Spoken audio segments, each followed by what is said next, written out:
Hello दोस्तों, कैसे हैं आप सब। आज हम लोग पढ़ेंगे क्लास 10th का इम्पोर्टेंट ऑब्जेक्टिव क्वेश्चन सब। ये सभी क्वेश्चन PYQ है। ये सभी क्वेश्चन प्रीवियस ईयर क्वेश्चन है। इन सब को बार बार एग्जाम में पूछा जाता है। उन्हीं क्वेश्चन को हम यहाँ पे लिए हैं। इनमें टोटल 20 क्वेश्चन है और आपको बताना है कि इन 20 क्वेश्चन में आपका कितना सही हुआ और कितना आपका गलत हो गया। ठीक है, तो यही यहाँ पे लिखे हैं कि केमिस्ट्री का है ये क्लास 10th और ये सभी इम्पोर्टेंट ऑब्जेक्टिव क्वेश्चन है। तो आपका काम क्या रहा, आप वीडियो को पूरा देखिए और बताइए कमेंट करके कि आपका 20 में से कितना सही हुआ। यहाँ पे आपको भरना है। और अगर आपको वीडियो ज़रा से भी पसंद आ जाए तो वीडियो को लाइक कर दीजिएगा। यहाँ पे लाइक इसीलिए लिख दिए हैं कि लाइक कर दीजिएगा अगर पसंद आए तो, अगर ना पसंद आए तो छोड़ दीजिएगा। ठीक है, तो चलिए हम लोग शुरुआत करते हैं। देखिए पहला क्वेश्चन क्या कहता है, संगमरमर का रासायनिक सूत्र क्या है। ये सवाल 2013 में, 15 में, 2019 में, सोचिए तीन तीन बार पूछा गया है। तो अगर संगमरमर का बात किया जाए तो संगमरमर को हम लोग कहते हैं संगमरमर। इसको हम लोग कैल्शियम कार्बोनेट कहते हैं। क्या कहते हैं इसको हम लोग? Calcium carbonate. Calcium carbonate. तो कैल्शियम का होता है Ca और अगर कार्बोनेट का बात करें तो CO3 कार्बोनेट। कैल्शियम कार्बोनेट सूत्र क्या हो जाएगा इसका? कैल्शियम का Ca और CO3 हो जाएगा कार्बोनेट का, तो CaCO3 हो जाएगा। इसको हम लोग चूना पत्थर भी कहते हैं, इसको हम लोग खड़िया भी कहते हैं। क्या कहते हैं इसको हम लोग? चूना पत्थर कहते हैं। चूना पत्थर कहते हैं। इसको खड़िया भी बोला जाता है। क्या बोला जाता है इसको? खड़िया। खड़िया भी बोला जाता है। तो ऑप्शन क्या हो जाएगा आपका? ऑप्शन नंबर आपका ए सही हो जाएगा। चूना पत्थर संगमरमर। ठीक है, तो संगमरमर ही पूछा गया था आपसे, तो ऑप्शन नंबर ए CaCO3 ये आपका सही हो जाएगा। ठीक है, ऑप्शन नंबर बी में अगर देखा जाए तो MgSCO3 दिया हुआ है, तो ये है मैग्नीशियम बाय कार्बोनेट। Mg मतलब हो जाएगा मैग्नीशियम, H मतलब हो जाएगा बाय और CO3 मतलब हो जाएगा कार्बोनेट। तो मैग्नीशियम बाय कार्बोनेट हो जाएगा ये इसका नाम, मैग्नीशियम बाय कार्बोनेट MgSCO3 का होल 2। और यहाँ पे उसी तरह बात करें तो यहाँ पे कैल्शियम बाय कार्बोनेट हो जाएगा CaHCO3 का होल 2। Ca मतलब कैल्शियम, H मतलब बाय, CO3 मतलब कार्बोनेट, कैल्शियम बाय कार्बोनेट हो जाएगा। और अगर तीसरे नंबर का बात करें तो ये चौथे नंबर का, तो MgCO3 होल 2, ये तो सूत्र ही गलत है। ये गलत सूत्र है। असल में सूत्र होता क्या है? MgCO3 होता है। क्या होता है ये? MgCO3 होता है। ये सूत्र ही गलत है। सूत्र क्या होता है असल में? MgCO3, क्योंकि यहाँ पे दोनों का संयुक्ता 2 ही होता है, तो यहाँ पे उसको हटा देते हैं हम लोग, तो MgCO3 ही होगा सिर्फ। ये सूत्र ही गलत है आपका। ठीक है, तो इसका सही आंसर क्या होगा? ऑप्शन नंबर ए सही होगा इसका आंसर। आते हैं अगले सवाल पर। सवाल नंबर 2 क्या कहता है? सवाल नंबर 2 कहता है प्लास्टर ऑफ पेरिस। रुकिए, प्लास्टर गलती लिखा हुआ है, प्लास्टर ऐसे होता है। Plaster of Paris. Plaster of Paris का रासायनिक सूत्र क्या है? 2021 में पूछा हुआ ये। देखिए प्लास्टर ऑफ पेरिस का सूत्र होता है CaSO4 इंटू हाफ H2O। क्या होता है? Half H2O, CaSO4 into half H2O। तो ये आपको कहाँ दिख रहा है? ऑप्शन नंबर ए में ही दिख रहा है। ये आपका सही आंसर हो जाएगा। ठीक है, CaSO4 इंटू हाफ H2O। लेकिन एक बात याद रखिए, अगर हाफ के बदले में अगर 2 आ जाए, इस हाफ के बदले में अगर 2 आ जाए, 2H2 आ जाए, तो अगर हाफ के बदले में 2H2 हो जाए, CaSO4 इंटू 2H2 हो जाए, तो ये होता है जिप्सम। क्या होता है? ये जिप्सम होता है। तो यहाँ पे बी में देखा जाए तो ये जिप्सम है आपका, CaSO4 इंटू 2H2, ये जिप्सम है। तो आपका आंसर क्या हो जाएगा? Option number A, plaster of Paris, A वाला सही आंसर है। ठीक है, आते हैं हम लोग अब अगले सवाल पर, सवाल नंबर 3 पर। सवाल नंबर 3 कहता है नीला थोथा, इसको तूतिया भी कहते हैं, का रासायनिक सूत्र है। 2015 में, 21 में पूछा गया, तो याद रखिएगा इसका फॉर्मूला क्या होता है? CuSO4 into 5H2O। CuSO4 into 5H2O कहाँ दिख रहा है आपको भाई? ऑप्शन नंबर बी में ये दिख रहा है, CuSO4 into 5H2O। Option number B में देखिए, वहाँ पे 7 है, वहाँ पे गलत हो जाएगा वो। ऑप्शन नंबर बी में ये सही है, यही सही है, क्योंकि 5H2O दिखना है आपको। ठीक है, और यहाँ पे सी में देखा जाए 4 है, गलत हो जाएगा। ये 10 से गलत हो जाएगा। ऑप्शन नंबर 20 आपका सही हो गया। ठीक है, आते हैं हम लोग अब अगले सवाल पर, क्वेश्चन नंबर 3 पर। क्या कहता है क्वेश्चन नंबर 3, सॉरी 4, चीनी का रासायनिक सूत्र क्या है? 2015 में पूछा गया इसको। तो ये CH3COOH क्या है? एसिटिक अम्ल है। क्या है ये? एसिटिक अम्ल है। इसको हम लोग एथेनोइक अम्ल भी कहते हैं। सिरका में ये पाया जाता है। ठीक है, एसिटिक अम्ल, इसको हम लोग एथेनोइक अम्ल कहते हैं, सिरकम पाया जाता है। ये अगर ये बात किया जाए, ये तो आपका ग्लूकोज है, C6H12O6, ये क्या है आपका ग्लूकोज है, C6H12O6। और ये रहा चीनी आपका C12H22O11, ये क्या है आपका चीना, लिख दिया हम, चीनी है ये, चीनी चीनी चीनी का सूत्र यही है C12H22O11। देखिए पूछा भी गया था आपसे यही, तो आपका ऑप्शन नंबर ये सी सही हो जाएगा। 2015 में ये सवाल पूछा गया था। ठीक है, आते हैं अगले सवाल पर, सवाल नंबर 5 पर। कहता है सवाल नंबर 5, टूथपेस्ट कैसा होता है, क्षारीय होता है। ये कैसा होता है, 2020 में पूछा गया था, क्षारीय होता है। ये कैसा होता है, क्षारीय। तो ऑप्शन नंबर कौन सा सही होगा आपका, बी वाला सही हो जाएगा। ठीक है, आते हैं अगले सवाल पर, सवाल नंबर 6। क्या कहता है सवाल नंबर 6, अम्ल और भस्म आपस में अभिक्रिया करके बनाते हैं, 2021 में पूछा गया था। तो अम्ल HCl ले लेते हैं, भस्म के तौर पर NaOH ले लेते हैं। तो ये अभिक्रिया करेगा तो क्या बनाएगा, ये बनाएगा NaCl और बनाएगा साथ में H2O। तो बताइए, तो ये अम्ल है और ये आपका भस्म है। अगर अभिक्रिया किया तो क्या बनाया, ये लवण बनाया। क्या बनाया, लवण, और जल बनाता है साथ में। तो जो ऑप्शन में रहेगा वो मारेंगे, जल रहेगा तो लगाएंगे जल, लवण रहेगा तो लवण मारेंगे। तो ऑप्शन नंबर बी में लवण है, तो ये आंसर आपका हो जाएगा। सवाल 2021 में पूछा गया था। आते हैं अगले सवाल पर, सवाल नंबर 7 पर। देखिए सवाल नंबर 7, विरंजक चूर्ण का रासायनिक सूत्र क्या है, 2019 में पूछा गया था सवाल। देखिए अगर ऑप्शन ए को देखा जाए तो ये तो कैल्शियम हाइड्रोक्साइड है, बूझा चूना, बूझा चूना है ये, कैल्शियम हाइड्रोक्साइड बूझा चूना है ये। ठीक है, बूझा चूना calcium hydroxide, calcium hydroxide, hydroxide है ये। इसको हम लोग बूझा चूना भी कहते हैं, CaOH का होल 2, CaOH का होल 2। अगर इसका बात करें ऑप्शन नंबर बी का CaOCl2, तो ये आपका विरंजक चूर्ण है। ये क्या है आपका विरंजक चूर्ण है। इसको हम लोग कैल्शियम ऑक्सीक्लोराइड भी कहते हैं। विरंजक चूर्ण को क्या कहते हैं हम लोग, कैल्शियम, Ca मतलब कैल्शियम हो जाता है, O मतलब ऑक्सी, O मतलब क्या हो जाएगा ऑक्सी, और Cl2 मतलब क्या हो जाएगा क्लोराइड, क्लोराइड। ठीक है, और CaCO3 ये क्या हो जाएगा, संगमरमर हो जाएगा, खड़िया, खड़िया संगमरमर, चूना पत्थर जो बोल सकते हैं आप, चूना पत्थर, संगमरमर भी बोला जाता है इसको, संगमरमर भी। तो देखिए एक सवाल था, 4 चीज़ जान ली हम लोग, और ये डी में जो है इसको भी जान लेते हैं। ये क्या कैल्शियम है आपका, Ca कैल्शियम। ठीक है, 2019 में पूछा गया था सवाल ये। विरंजक चूर्ण का ऑप्शन क्या हो जाएगा, ऑप्शन नंबर बी सही हो जाएगा आपका, ये विरंजक चूर्ण CaOCl2, CaOCl2। आते हैं अगले सवाल पर, सवाल नंबर 8 पर। देखिए क्या कहता है सवाल नंबर 8, निम्नलिखित में कौन सही है। तो अगर आप ऑप्शन नंबर बी को देखें, 2014 में पूछा गया था ये, ऑप्शन नंबर अगर बी को देखें तो Na2CO3 × 10H2O, इसके बारे में तो हम लोग पढ़े हैं। ये होता है धोबन सोडा। क्या होता है ये, धोबन सोडा होता है। 10H2O है ना, तो ये होता है धोबन सोडा, इसके बारे में हम लोग जानते हैं, बाकी सब तो नहीं पता हम सबको। तो 10H2O ये धोबन सोडा होता है, तो यही सही है आपका, धोबन सोडा है ये। क्या है ये, धोबन सोडा, Na2CO3 × 10H2O। ठीक है, तो बी ऑप्शन सही हो जाएगा आपका। आते हैं अगले सवाल पर, सवाल नंबर 9 पे आते हैं हम लोग। ठीक है, 2014 में पूछा गया था सवाल ये। 9 नंबर सवाल क्या कहता है, CaCO3 टूट जाता है CaO और CO2 में, उपरोक्त अभिक्रिया किस प्रकार की है। देखिए CaCO3 है, CaCO3 टूट गया, किस में टूटा, CaO में और CO2 में, मतलब कैल्शियम ऑक्साइड में और कार्बन डाइऑक्साइड में। तो एक अभिकारक था, 2 उत्पाद में टूट गया। एक अभिकारक था, एक अभिकारक 2 उत्पाद में टूट गया। एक अभिकारक 2 उत्पाद में टूट गया।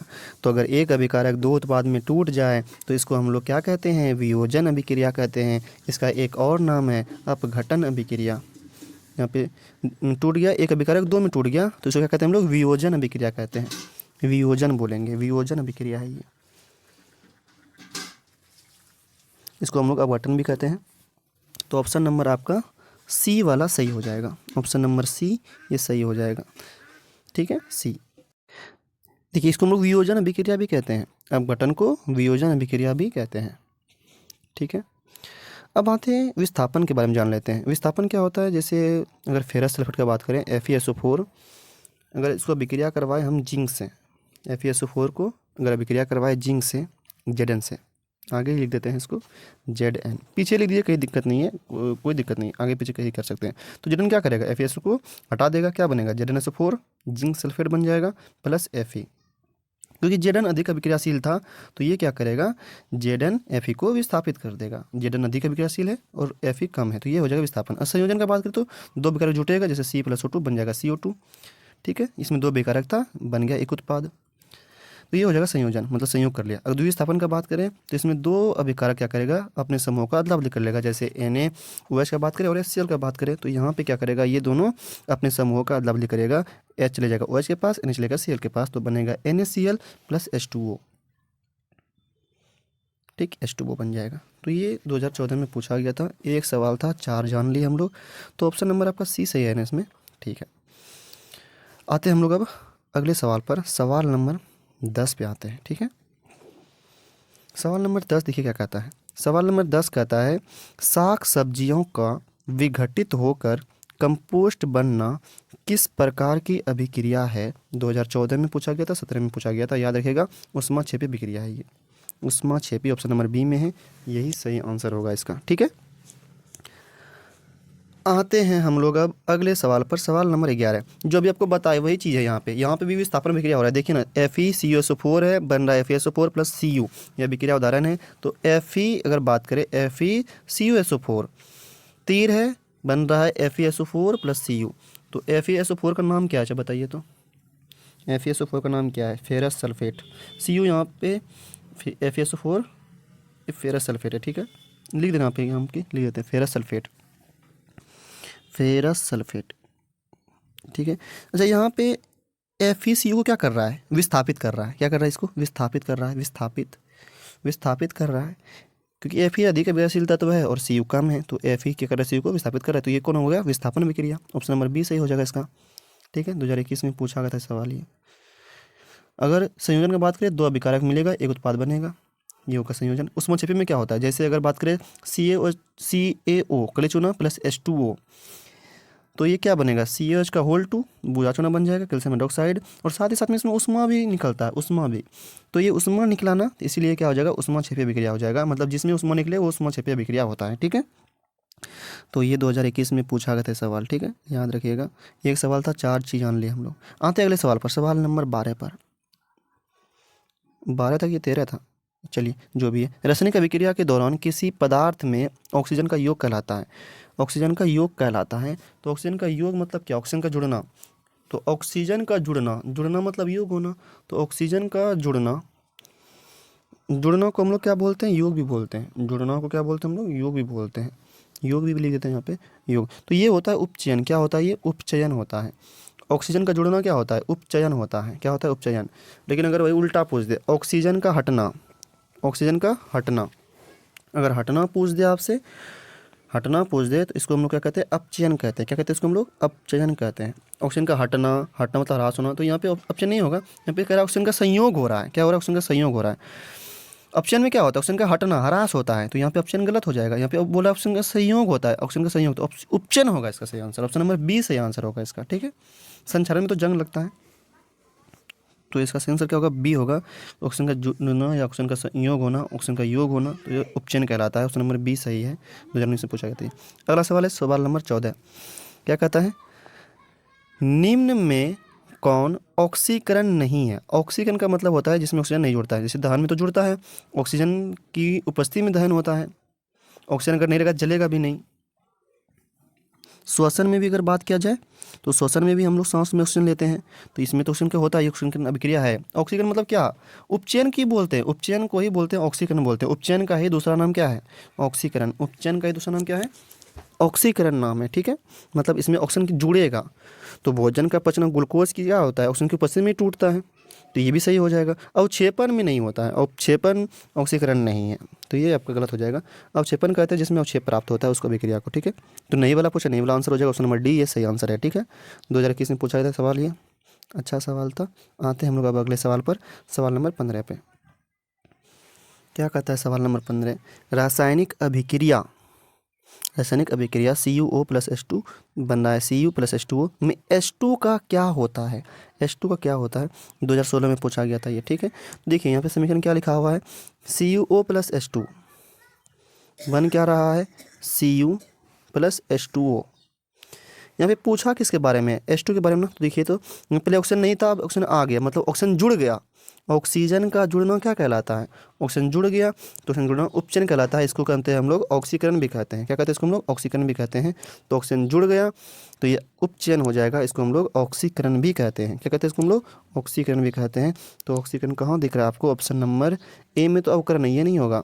ऑप्शन नंबर बी में आपको ऑक्सीकरण दिख रहा है, तो ऑप्शन नंबर बी सही आंसर हो जाएगा, ठीक है। आते हैं हम लोग अब अगले सवाल। संयोजन में क्या होता है, दो अभिकारक जुड़ता है, एक उत्पाद बन जाता है। अच्छा, विघटन में क्या होता है, एक अभिकारक टूटेगा, एक अभिकारक टूटे दो उत्पाद बनेगा, एक अभिकारक टूटेगा दो उत्पाद बनेगा, ठीक है। आते हैं अगले सवाल पर हम, सवाल नंबर 16 पे। सवाल नंबर 16 क्या कहता है, गंधक के परमाणु की संख्या है, गंधक की परमाणु संख्या है, 2021 में पूछा गया था सवाल ये। तो गंधक सल्फर को कहते हैं हम लोग, किसको कहते हैं हम लोग, सल्फर को। सल्फर का बताना आपको परमाणु संख्या, तो याद रखिए सब काम लिख देते हैं यहाँ पे, hydrogen, helium, lithium, beryllium, boron, carbon, nitrogen, oxygen, fluorine, neon. फिर सोडियम ऊपर लिख देते हैं, सोडियम, मैग्नीशियम, एल्यूमिनियम, फिर silicon, phosphorus, sulphur, chlorine, argon, potassium, फिर कैल्शियम, ठीक है। हाइड्रोजन का कितना होता है, एक होता है, हाइड्रोजन का एक, हीलियम का 2, इसका 3, बेरिलियम का 4, बोरॉन का 5, carbon 6, nitrogen 7, oxygen 8, fluorine 9, neon 10। Sodium का 11, मैग्नीशियम का 12, एल्यूमिनियम का 13, सिलिकॉन का 14, फास्फोरस का 15, सल्फर का 16, सल्फर 16, क्लोरीन 17, आर्गन 18 और पोटेशियम 19, कैल्शियम 20। तो बताइए सल्फर पूछा आपसे, सल्फर मतलब एस, और यहाँ से एक क्वेश्चन आएगा ही आएगा, ठीक है, ये याद रखिएगा, इससे एक क्वेश्चन आना ही आना है। तो यहाँ से सल्फर का पूछा गया, गंधक के बारे में सल्फर होता है ये, तो सल्फर का 16 होता है, तो ऑप्शन नंबर 16 सी सही इसका आंसर हो जाएगा, ठीक है, ऑप्शन नंबर सी। एक चीज़ और पूछता है, पोटेशियम में पूछता है, पोटेशियम को याद रखिएगा, पोटेशियम कितना होता है 19, याद सभी का रखिए, पोटेशियम में पूछता है 19 होता है। आपसे सोडियम का भी पूछेगा, सोडियम का 11 होता है, कितना होता है 11 होता है। तो ये सब याद, पूरा याद रख लीजिए, इससे पूछेगा एक क्वेश्चन, ठीक है। अब देखिए, अब अगले क्वेश्चन पे आते हैं हम लोग, ठीक है, यहाँ से क्वेश्चन आएगा, याद रखिएगा। अगला सवाल है सवाल नंबर 17, कहता है सवाल नंबर 17 में क्या बोला गया, हीलियम, नियॉन तथा आर्गन गैस है, ये निष्क्रिय गैस है। कैसा गैस है ये, निष्क्रिय गैस है, ये अक्रिय गैस है, इनर्ट गैस है। ये गैस किसी से विक्रिया नहीं करता है, ये किसी से विक्रिया नहीं करता है, इसका संख्या 0 होता है, ये अकेले में रहता है, ठीक है, निष्क्रिय गैस है ये सभी। 2021 में क्वेश्चन पूछा गया था, याद रखिएगा। अगला सवाल है सवाल नंबर 18, देखिए अभी बताया आपको, ये क्वेश्चन आ गया, पोटेशियम की परमाणु संख्या होती है, अभी बताया आपको 19, पोटेशियम का 19, ऑप्शन नंबर सी। आते हैं हम लोग अब अगले सवाल पर, सवाल नंबर 19 क्या कहता है, 19 नंबर सवाल, किसी कक्षा में इलेक्ट्रॉनों की अधिकतम संख्या होती है, ये सवाल 2019 में पूछा गया था। तो याद रखिएगा 2 होता है, 8 होता है, और ये 18 होता है, और ये 32 होता है, कितना होता है 32। तो ये किस में होता है, ये अगर बात करें तो ये 2n² का फॉलो करता है, 2n², यहाँ पे n आपका 1 हो जाएगा, तब ना 1 का स्क्वायर 1 और इसका 2 हो जाएगा, इसमें n बराबर 2 हो जाएगा आपका, n 1 यहाँ पे n 2 हो जाएगा, तब ना 2 का स्क्वायर 4 हो जाएगा, 4 दूनी 8 हो जाएगा। और इसका बात करें तो 2n² होता है इसमें भी, तो यहाँ पे n बराबर 3 हो जाएगा, तो यहाँ पे 3 का स्क्वायर 9, 9 दूनी 18 हो जाएगा। और यहाँ की अगर बात करें तो 2n², तो यहाँ पे n आपका 4 हो जाएगा, तब ना 4 का स्क्वायर 4, 16, 16 दूनी 32 हो जाएगा, तो 2 8 18 32 होता है। ये दिख नहीं रहा ना, क्योंकि कलर चेंज करते हैं, पीला कलर इसमें दिख नहीं रहा है, ठीक है, लाल कलर लेते हैं। तो यहाँ पे 2n² लिखें, क्या लिखें 2n², ये क्या है, ये सभी 2n² है, तो उसका आंसर क्या हो जाएगा 2n² हो जाएगा, ऑप्शन नंबर बी सही हो जाएगा, ठीक है। 2 8 18 32 पढ़े, ये 2n² का रूल का फॉलो करता है। अब दिखा ये 2n², 9th में है ये, 2019 में पूछा गया था सवाल ये। आते हैं अब हम लोग अगले सवाल पर। 2n² इसका सही आंसर होगा। सवाल नंबर 20 क्या कहता है? सवाल नंबर 20, क्लोरीन के परमाणु की बाह्यतम कक्षा में इलेक्ट्रॉनों की संख्या कितनी होती है? तो पहले क्लोरीन का परमाणु संख्या याद रखिए, कितना होता है? 17। तो इसमें किस में टूटेगा? पहला में 2 जाएगा, दूसरा में 8 और तीसरा में 7, तब ना 17 हो जाएगा। 2 8 10 10 17। तो ये रहा इसका इलेक्ट्रॉन विन्यास। तो अंतिम में पूछा है, अंतिम में बाह्यतम मतलब अंतिम में कितना दिखा? 7 7 7। ये आपका सवाल का आंसर हो जाएगा 7।